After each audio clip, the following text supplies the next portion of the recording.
বিসমিল্লাহির রহমানির রহিম। আসসালামু আলাইকুম ওয়া রাহমাতুল্লাহ। প্রিয় শিক্ষার্থীগণ, আল কোরআনের ভাষা শিক্ষার ক্লাসে আপনাদেরকে স্বাগতম। আজকে আমাদের ক্লাস নাম্বার 1 এবং আজকের ক্লাসের বিষয় বর্ণ ও ধ্বনি। আরবিতে বর্ণকে বলা হয় হারফুন এবং হারফুন মোট 29টি। এগুলো হলো আলিফ, বা, তা, সা, জিম, হা, খ, দাল, জাল, র, ঝা, সিন, শিন, সদ, দদ, ত, য, আইন, গয়, ফা, কফ, কাপ, লাম, মিম, নুন, ওয়াও, হা, হামজা এবং ইয়া। স্বরধ্বনিকে আরবিতে বলা হয় হারাকাত। হারাকাত মোট 3টি। এগুলো হলো জবর, যেটাকে আরবিতে বলা হয় ফাতহাতুন, জের, আরবিতে এটাকে বলা হয় কাসরাতুন, এবং পেশ, এটাকে আরবিতে বলা হয় দম্মাতুন। জবর হলো আধুনি, যেমন বা জবর বা, তা জবর তা, এবং জের হলো ই ধ্বনি, যেমন বাজের বি, তাজের তি, এবং পেশ হলে উ ধ্বনি, যেমন বা পেশ বু, তা পেশ তু। যখন এই স্বরধ্বনিগুলো দুইবার করে আসবে তখন সেটাকে বলা হবে তানবিন, যেমন বা দুই জবর বান, তা দুই জবর তান, বা দুই জের বিন, তা দুই জের তিন, বা দুই পেশ বুন এবং তা দুই পেশ তুন। স্বরধ্বনি বা হরকতের অনুপস্থিতি সাকিন দিয়ে পড়তে হয়, এবং সাকিনকে আমাদের দেশে এভাবে লেখা হয়, কিন্তু এটাকে এভাবেও লেখা যায়, কিংবা কোথাও এটা এভাবেও লেখা হয়। তো যখন স্বরধ্বনি অনুপস্থিত থাকবে তখন আমরা সাকিন দিয়ে লিখব, যেমন মিন। যখন এরকম থাকবে তখন আমাদের ধরে নিতে হবে নুনের উপর একটি সাকিন রয়েছে, অর্থাৎ মিন। এবং একইভাবে হোম, যদিও এখানে মিমের উপরে কোনো সাকিন দেওয়া নাই, তথাপি আমাদেরকে ধরে নিতে হবে যে যেহেতু তার উপরে কোনো হরকত নেই, এই মিমের উপরে একটি সুকুন রয়েছে।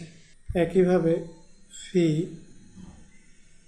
এখানে ইয়ার উপরে কোনো হরকত নেই, তাহলে ধরে নিতে হবে যে এর উপরে একটি সাকিন রয়েছে। আরবিতে 14টি বর্ণ এমন রয়েছে যে এদের পূর্বে আল আসলে সে আলের লাম উচ্চারিত হয় না, বরং ওই বর্ণটিতে তাসদিদ হয়। যেমন উদাহরণস্বরূপ আমরা দেখি, এই বর্ণগুলো হলো তা, যেমন আর তাজিরু, ব্যবসায়ীটি, এখানে তার উপরে তাসদিদ এসছে এবং আলের লাম উচ্চারিত হয়নি।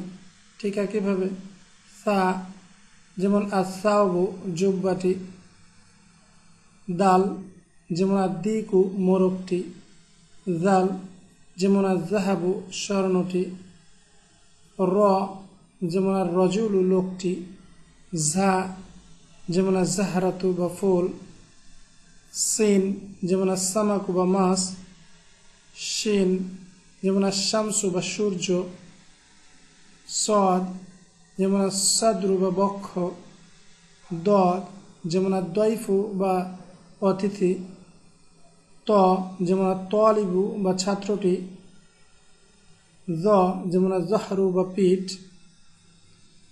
লাম যেমন লাহমু বা গোশত, এবং নুন আর নাজমু বা তারাটি। এই হলো 14টি হরফ শামসিয়া বা সূর্যাক্ষর। বাকি 14টি বর্ণের আগে আল আসলে সেই আলের লাম উচ্চারিত হয়, এদেরকে বলা হয় চন্দ্রাক্ষর বা আল হরফুল কামারিয়া।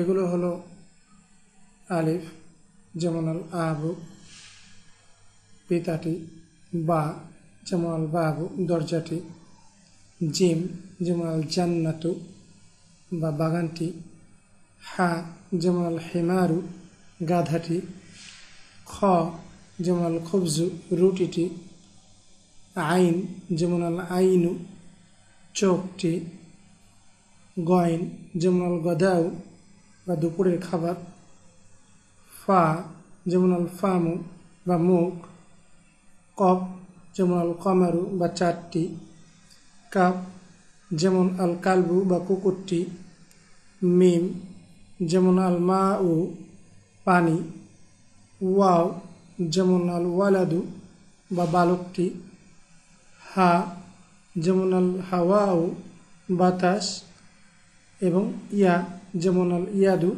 বা হাত।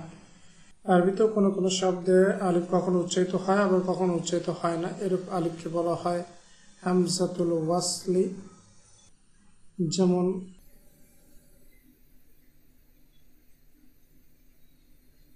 ওয়াবনুল মুদাররিসি।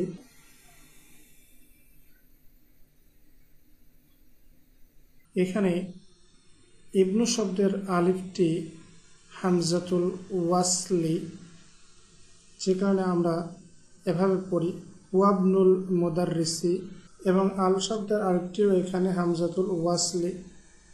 একইভাবে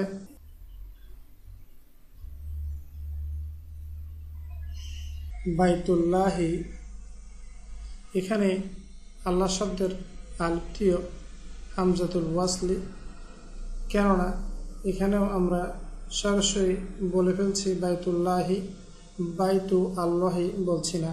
একইভাবে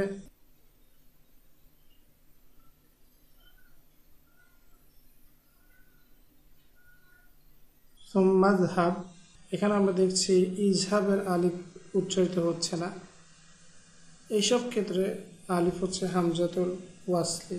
আর হামজাতুল কাতি হচ্ছে যখন আলিফ সর্বদাই উচ্চারিত হয়, যেমন মিন আইনা আনতা।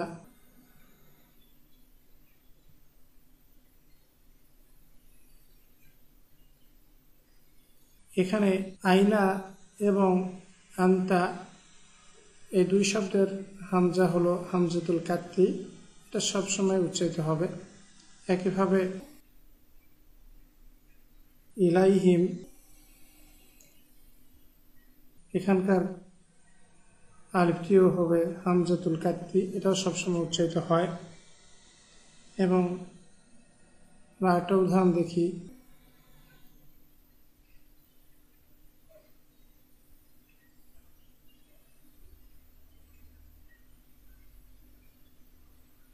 ইন্নাল ইনসানা। বন্ধুরা, আমরা এখানে খেয়াল করি ইন্না শব্দের আরেকটি হামজাতুল কাতি এবং আল শব্দের আলিফটি হামজাতুল ওয়াসলি, এবং ইনসান এই শব্দের আলিফটি এখানে হামজাতুল কাতি।